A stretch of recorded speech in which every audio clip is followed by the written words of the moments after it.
नमस्कार दोस्तों। मुगल राजपूत संबंधों के अगला हम लोग कदम बढ़ाते हैं।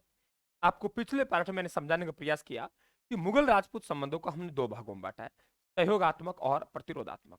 मुगल राजपूत संबंध कहानी कहां से प्रारंभ होती है, गाथा कहां से प्रारंभ होती है, उसकी मैं बात करना जा रहा हूं। जो साथी नए हैं वे हमारे सदस्य बने, आपके सब्सक्राइब के बटन दबा लें और घंटी निशान दबा दें ताकि आप लोगों के नोटिफिकेशन जैसे मैं क्लास डालूं आप तक पहुंच जाए साथियों। ठीक है, ये देखिए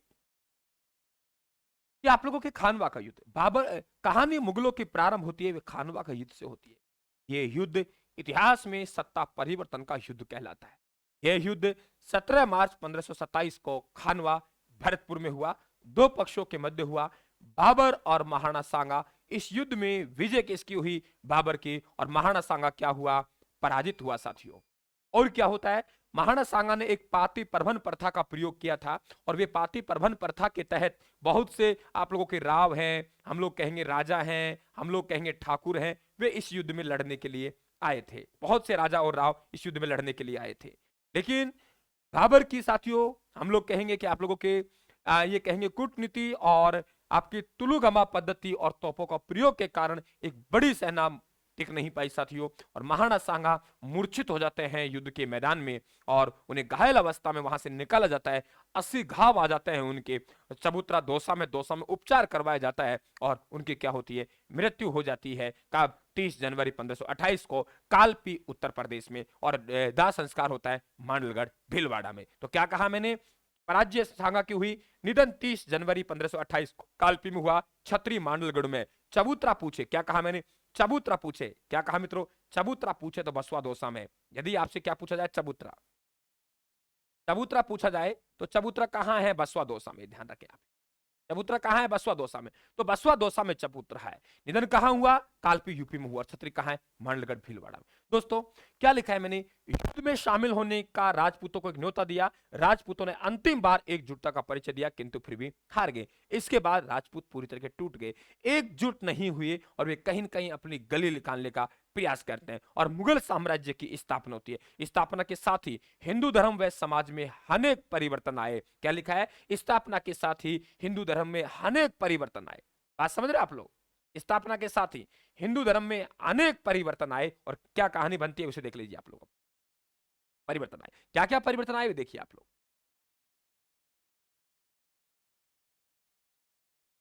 दोस्तों मजा आता है आप लोगों की सेवा करके, वाकई ही दिल को पूरी संतुष्टि मिलती है।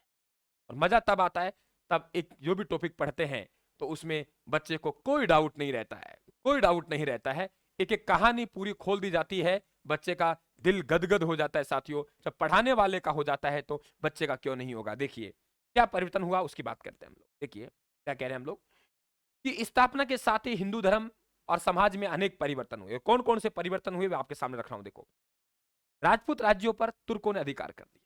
तुर्कों ने अधिकार कर लिया, कोई दिक्कत नहीं। खानवा के युद्ध में हम लोग क्या हो गए थे? पराजित हो गए।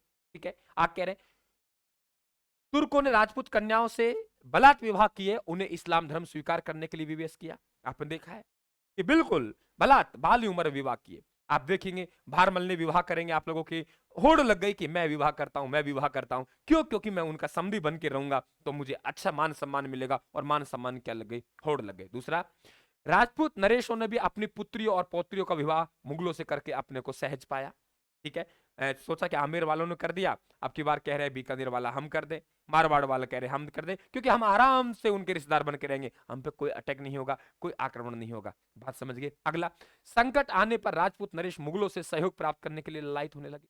जहां एकजुट होते थे खानवा के युद्ध में, वही क्या कर रहे हैं कि वे आप लोग एक दूसरे से क्या कर रहे हैं? सहायता प्राप्त करने के लिए क्या हो रहे हैं? ललायत हो रहे हैं। ठीक है, यानी सॉरी, मुगलों से सहायता ले रहे हैं। उन लगा मुगलों ही हमारी सहायता कर सकते हैं। आगे देखिए उदाहरण, 1534 से मेवाड़ की राजमाता कर्मावती ने सहयोग प्राप्त करने के लिए, आपको पता होगा गुजरात के बहादुर शाह ने मेवाड़ पर अटैक किया। महाराणा सांगा की आपकी पत्नी कर्मावती कहां की? आप लोगों की राजमाता थी मेवाड़ की, और उन्होंने प्रयास किया कि मैं जैसे तैसे क्या करूं, सहायता प्राप्त करूं। गुजरात के बहादुर शाह अटैक करते हैं, आपको पता होगा हुमायूं को राखी भेजी, हालांकि समय पर वे सहायता नहीं उपलब्ध करा पाया। कितना बढ़िया पॉइंट लिखा है। संकट आने पर राजपूत नरेश मुगलों से सहयोग प्राप्त करने के लिए ललायत होने लगे। क्या वाह, गुरुजी मान गए। संकट आने पर राजपूत नरेश मुगलों से सहयोग प्राप्त करने के लिए ललायत होने लगे। 1534 में मेवाड़ की राजमाता करवती ने सहयोग प्राप्त करने के लिए मुगल बादशाह हुमायूं को राखी भेजी थी, किंतु सहयोग से वंचित रह गई, सहयोग मिल नहीं पाया। परिणाम क्या निकला? धीरे धीरे राजपूत नरेशों पर मुगलों का प्रभाव बढ़ता चले गया। क्या कहा कि धीरे धीरे राजपूत नरेशों पर मुगलों का प्रभाव बढ़ता चला गया, लेकिन वास्तविक रूप से मुगल राजपूतों के संबंधों का प्रारंभ अकबर के काल से होता है। कितना बढ़िया पॉइंट है कि वास्तविकता में क्या लिखा है, वास्तविक रूप से मुगल राजपूतों का संबंध जो आरंभ होता है वे कहां से होता है, वे अकबर के काल से होता है। क्लियर? कहां से होता है? अकबर के काल से। तो ये हमने पृष्ठभूमि देखी और अब हम लोग बात करेंगे अकबर और राजपूत। तो अगला एंटीबायोटिक देंगे आप लोगों को, अगला अकबर और राजपूत बराबर सीरीज में बना रहे, छोटे छोटे टुकड़ों के माध्यम से हम कवर कर रहे हैं। पीडीएफ राजस्थान के टेलीग्राम से प्राप्त कर ले। धन्यवाद, थैंक यू।